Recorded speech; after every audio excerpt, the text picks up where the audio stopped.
So the kings of Sodom, Gomorrah, Admah, Zebulun, Bela, which is the same as Zor, went out and went to battle in the valley of Siddim with Chedorlaomer, king of Elam, and the kings of King Tidal of Goyim, Amphra, and Arioch. 4 kings with 5.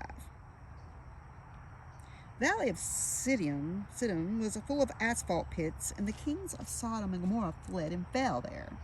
And those who remained fled to the mountain. And they took all the goods of Sodom and Gomorrah and all their food, and went their way.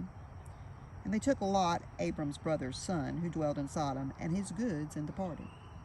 And one man who had escaped came and told Abram, the Hebrew, for he dwelled in the plain of Mamre, the Amorite, brother of Eshcol and Aner, and these were allies with Abram.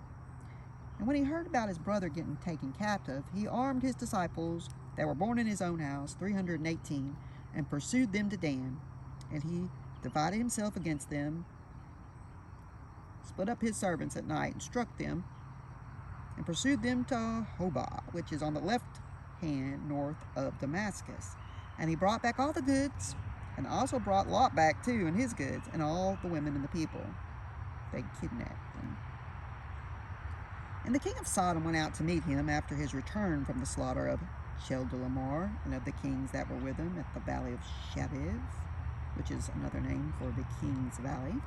And Melchizedek, king of Salem, brought forth, or we should say king of Salem, because Salem eventually becomes Jerusalem, brought forth bread and wine, and he was the priest of the Most High God. And he blessed him and said, Blessed be Abram of the Most High God, possessor of heaven and earth, and blessed be the Most High God, who has delivered your enemies into your hand. And he gave him tithes of all. And the king of Sodom said to Abram, Give me the people, and take the goods for yourself. And Abram said to the king of Sodom, I have lifted up my hand to the Lord, the Most High God, the possessor of heaven and earth, that I shall not take even from a thread of a shoe strap, but I won't take anything that is yours, lest you go around saying, I've made Abram rich. Far be it from me. Only that which the young men have eaten, and the portion of the men who went with me, Aner, Eshcol, and Mamre, let them take their portion. After these things, the word of the Lord came to Abram in a vision, saying, Don't be freaked out.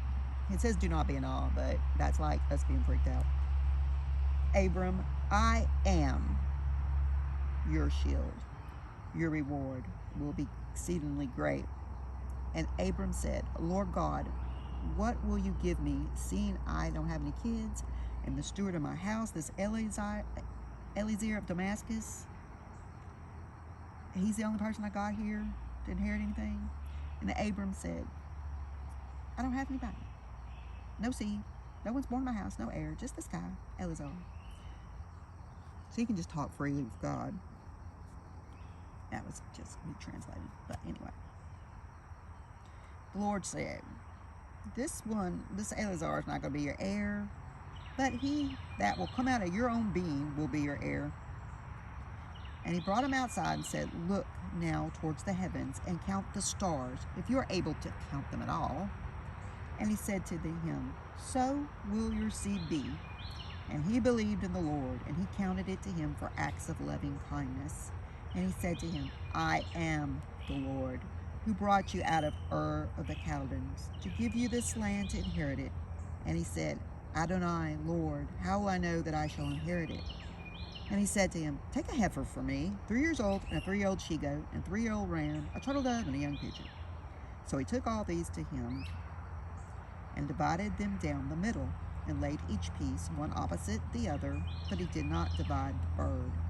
And when the birds of prey, like the buzzards, came down upon the carcasses, Abram drove them away.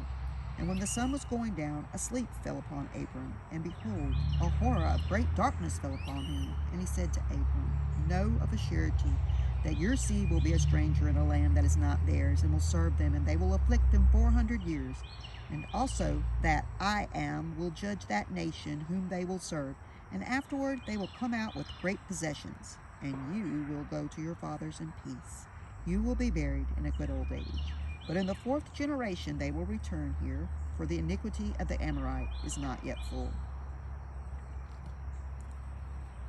And it was that when the sun went down and it was dark, there was a smoking furnace and a burning flame that passed between those pieces.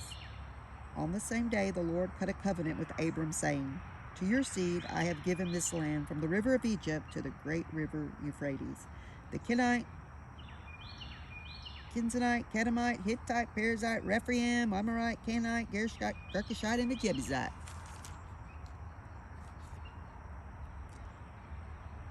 Hagar and Ishmael. Now Sarai, Abram's wife, bore him no children, but she had a handmaid, an Egyptian, whose name was Hagar.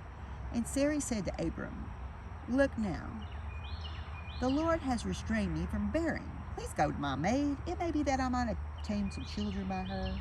And Abram heeded the voice of Sarai.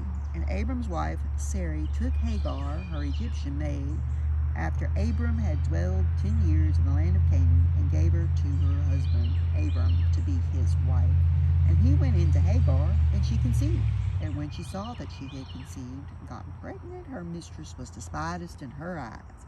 And Sarai said to Abram, My wrong is upon you. It's your fault. I've given my maid into your bosom, and when she saw she had conceived, I was despised in her eyes. The Lord's judge between me and you. But Abram said to Sarai, Hey, your maid is in your hand. Do to her as you please. And when Sarai dealt harshly with her, she fled from her face. And the angel of the Lord found her by a fountain of water in the wilderness, by the fountain on the way to Shur. And he said, Hagar, Sarai's maid, where did you come from, and where will you go? And she said, I am fleeing from the face of my mistress Sarai. And the angel of the Lord said to her, Return to your mistress and submit yourself to her. And he said to her, I shall multiply your seed exceedingly, that it will not be numbered for multitude.